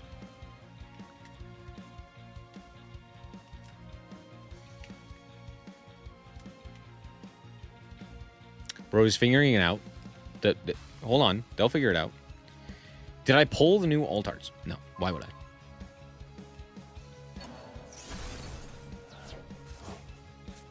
And that one single pack did not give me an alt art. So now they have a Rocket Tracer. Now they can go Boot Sector. Special. Yep.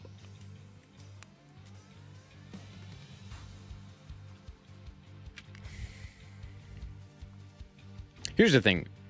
I think the bundle might be worth it because you guarantee one of the alt arts. So if you really want an alt art and you're willing to spend 3k gems to attempt to get it, you're probably better off just buying the bundle. But I don't care particularly for any of the alt arts. I don't think any of them were fantastic.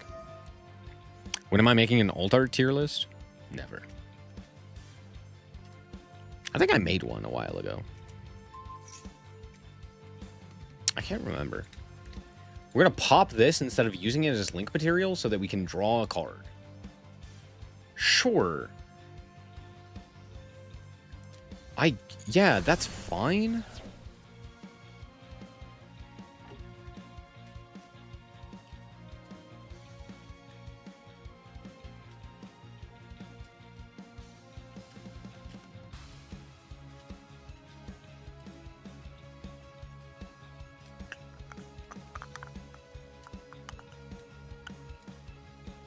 Bro is actually going to lose time here. Yep.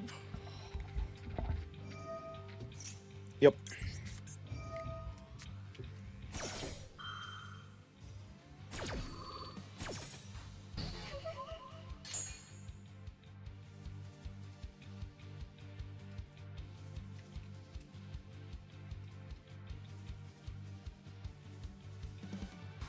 Because now they can't go Rommels because they went for the Tracer instead.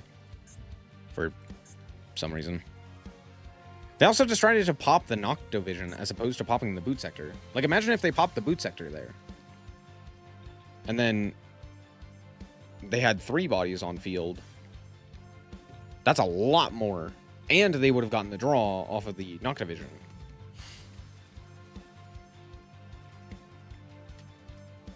I'm acting like this person who has clearly never played Rockets before should know all of this. It's fine.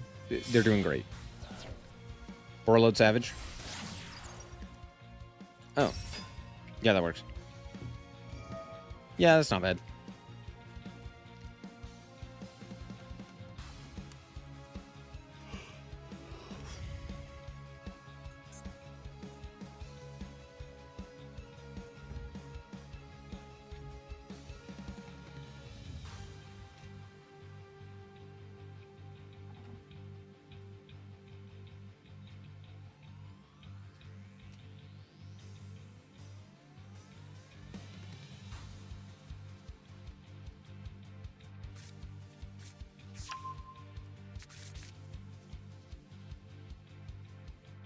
I forgot this card existed. I have never played it myself, so I just consistently forget that they have a premature burial. So there's that.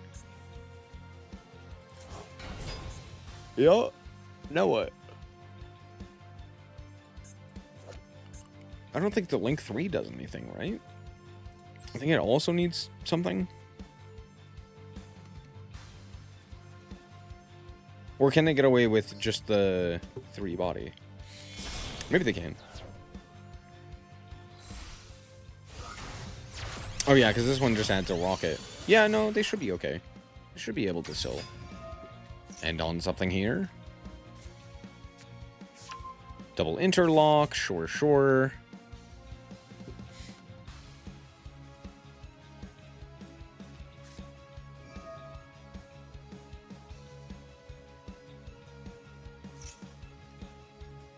Fusion. Yup, yup.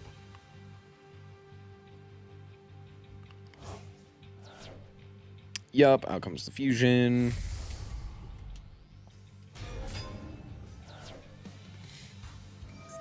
Add the rocket.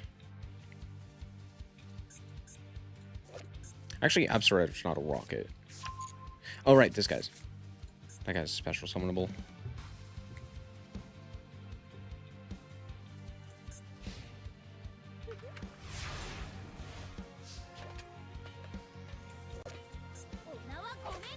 Am I?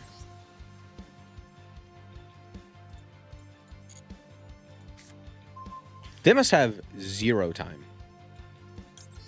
They must have had literally 0 time.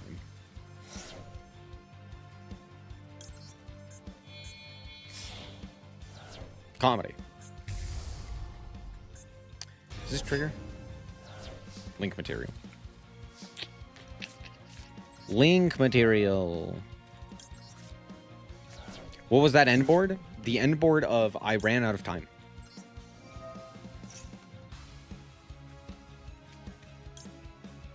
Grab banishment. Banishment. Grab contact. Contact. This guy. This guy. Search. Dance. Boogie Wonderland. Dance. Do do do do. Boogie Wonderland. Midnight creeps so slowly into the hearts of those who need more than they get. The mirror stares you into face. It don't work. You say your prayer, but you don't care.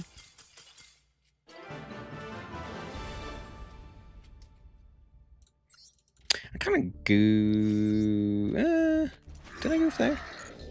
Yeah, I kind of goofed there. It's fine. It's fine. Hooray!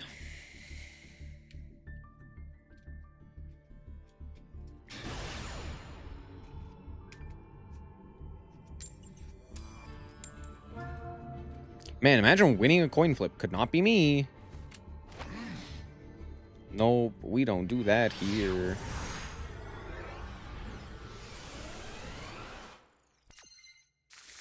Nope, we don't do that here. Fooage roll is pretty funny.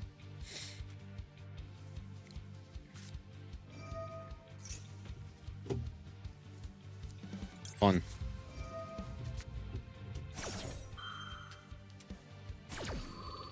To be fair, our hand is pretty good here, given the circumstances.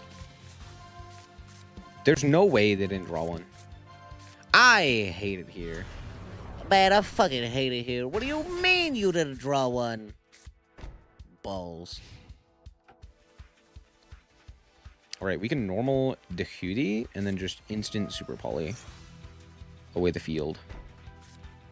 And then they would have fuck all. Let's go. That's a great draw. Smile.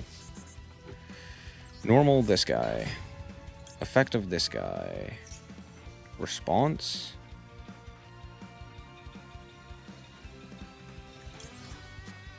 Get your ass whooped.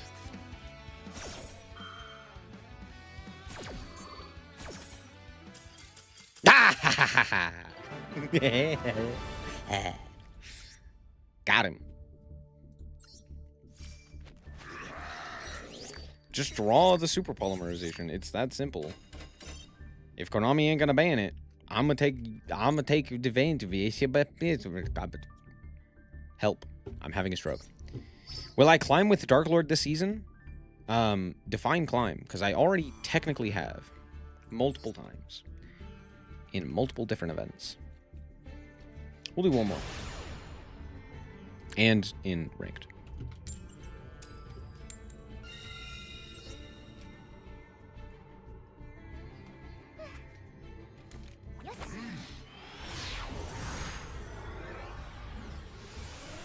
Wait, we won the coin flip. I didn't realize I could do that. Son of a... It's fine.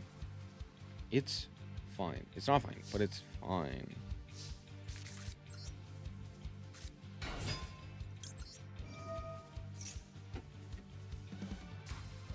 Bastard.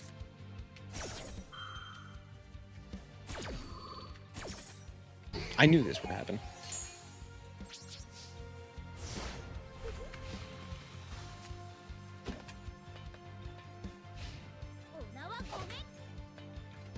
It's hero, isn't it? Oh, it's so much worse.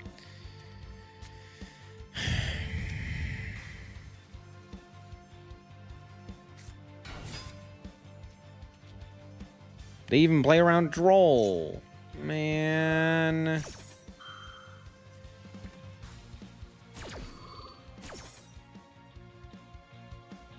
Master 5 or 1? 1? No. Master 5? Maybe. Probably not.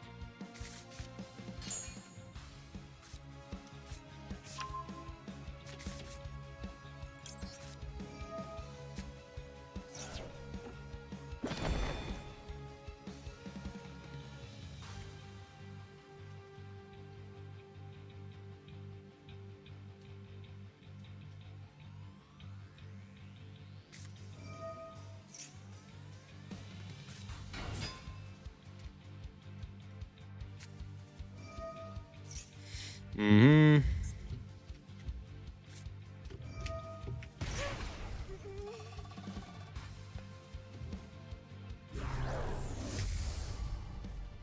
Mm-hmm.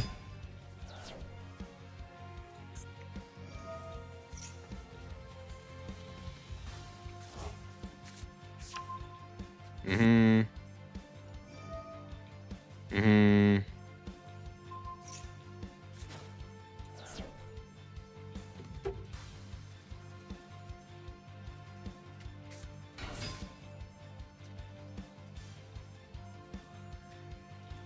They're gonna make Baron. This feels like a Baron angle. Mm-hmm.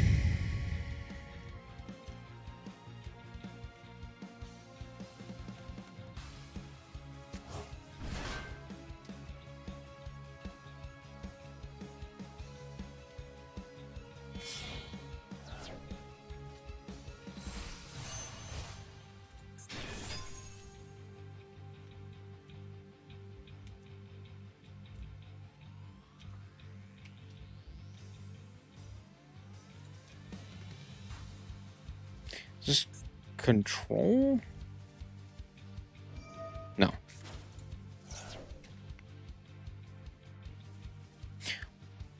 What? What?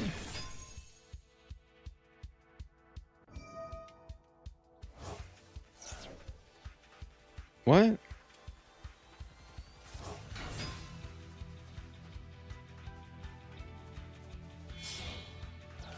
Crystal Wing? Oh. Oh, yeah, that'll do it.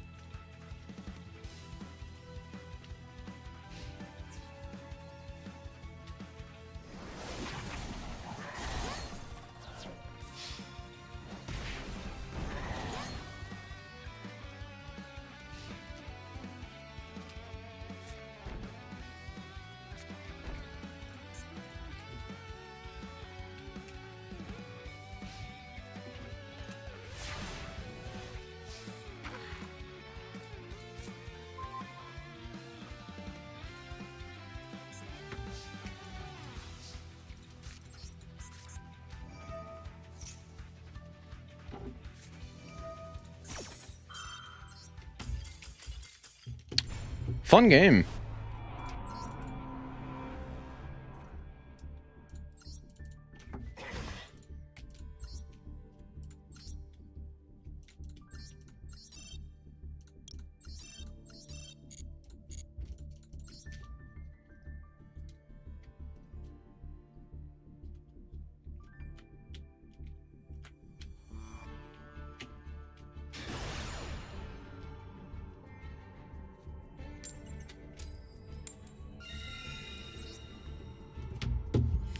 Alright, Konami, what curse have you put upon me? Either I lose the coin flip and actually have the ability to play the game, or I go first and I brick to high heaven. Okay, we actually drew a playable hand. That's crazy. Watch me still somehow break. Close. What's up, DG?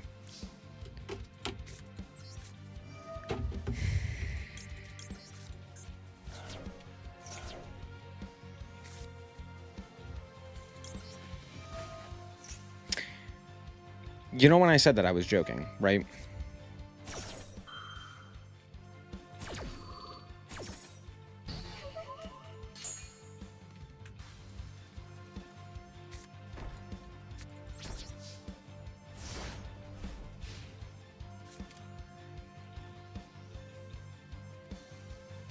Fun game.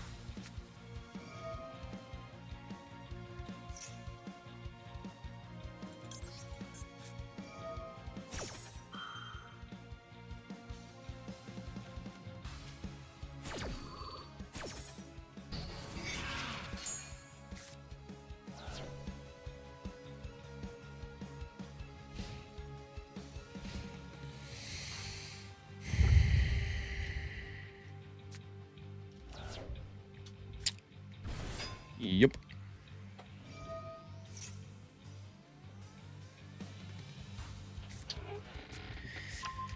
Yep.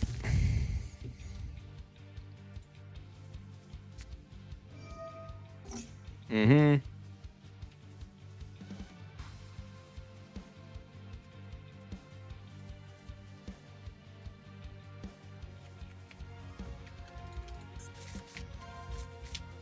Mm-hmm.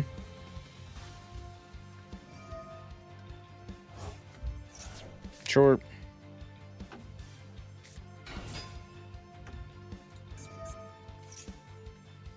Mm-hmm.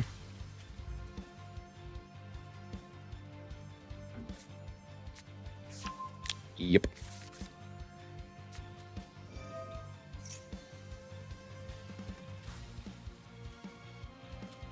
Hold on. What? We went with circle? Why the fuck did we go with circle? Oh. Oh, you know what probably happens here? Does this guy trigger this?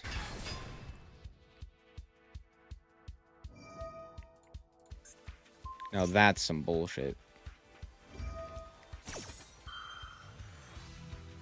Yeah.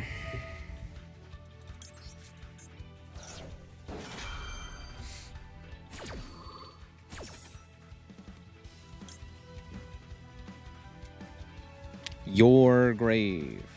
Fuck.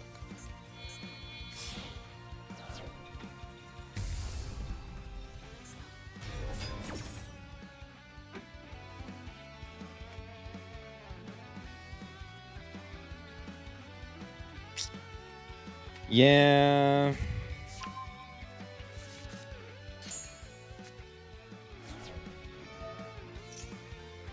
Sure. Well, this impulse will come in handy at the very least. Because now they don't have anything.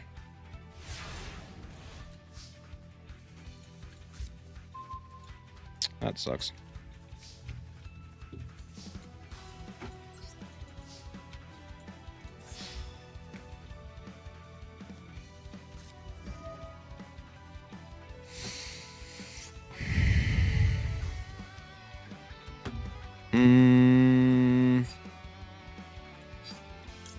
Yeah, no. Should have just set the impulse, huh?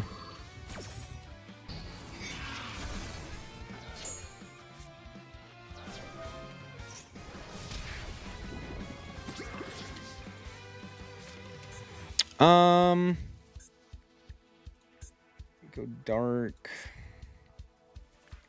Steel, do nothing with it.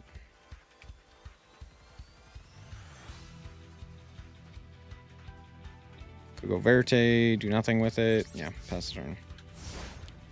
Yeah, pass the turn. Maybe I should have said it. Need them to kind of whiff here. Ha! Oh, that's funny. This is why a lot of people don't play 3 copies of that card, let alone more than 1. Son of a bitch. Had I set this, we still wouldn't have been able to do anything. Cool. Combat.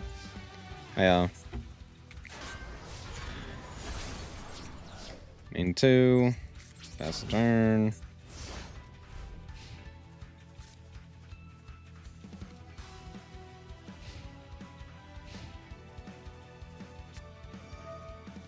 Sure.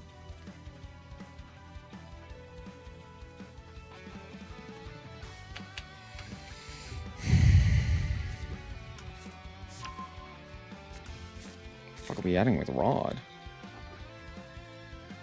Oh, we could add Eternal Soul. Yeah, that's true.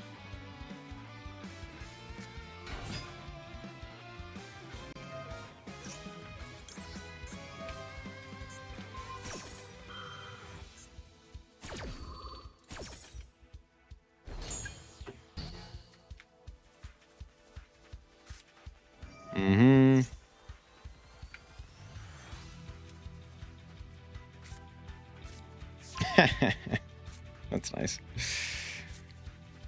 So I know the last 2 cards in hand.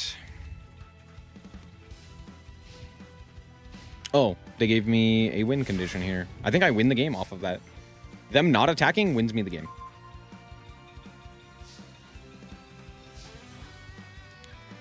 I'm trying to think if they could have anything else here. No, we know all the cards that it could possibly be, and none of them are hand traps. So yeah, okay. Indulged also does it here. So we'll just do this. Wait, no, except for the fact that I'm lying to you and it doesn't, and I'm fucking stupid. What the hell was this? This was a terrible choice.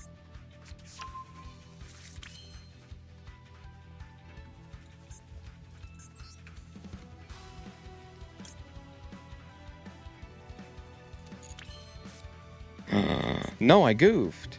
Yeah, I had the victory with... Oh, wait, no. No. I still got it. We're good. Not that one. I did fuck up, though.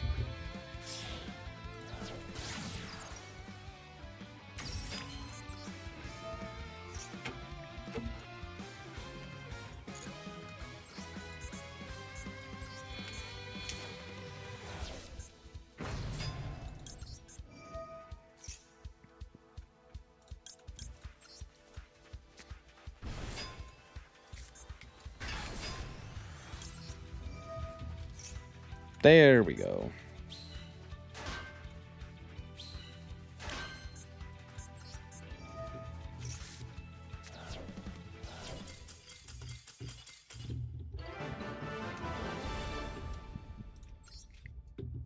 How the hell did I win that game?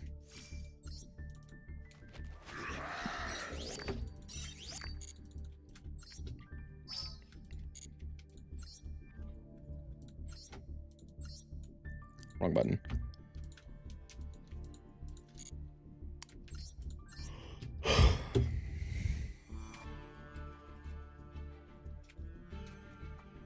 Yeah, this deck looks like ass. Is this a loner deck? This looks like a loner deck. No, it's got an alt art. I don't think it is. I think it's just bad. I think it's just bad. This... Do you have a search target?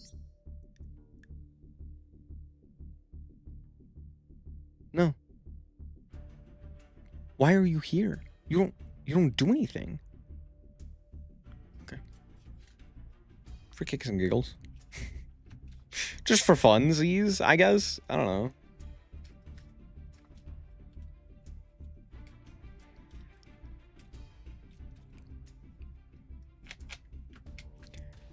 You're right. Not a loner. Very clearly not a loner. However, comma, we can all recognize that this is a loner deck from Konami. Or at least one that they would make. Right? It's like, oh, let's throw in the random hand traps. You know, 3 Dark Magical Circle, because that card's crazy. We gotta throw in 3 Magician's Rod. And of course you need 2 Eternal Soul. It's like, dude, what are we doing? What's going on here? The 1 field spell and multiple Eternal Soul. 10 out of 10. Also, the 3 Magical Circle. Alongside things like Piercing Darkness as well. It's like, bro really didn't want a single piece of his spell trap zone to be not occupied. Alright. He had Dragoon. What did he search off of Destruction? He searched the Salvation, didn't he? Yeah. Yeah. Odd. Alright. I'm gonna call it quits there. Thank you guys so much for watching. Hope that you guys did indeed enjoy. If you did, a like is very much appreciated. And fuck the Legend Anthology. Bye-bye.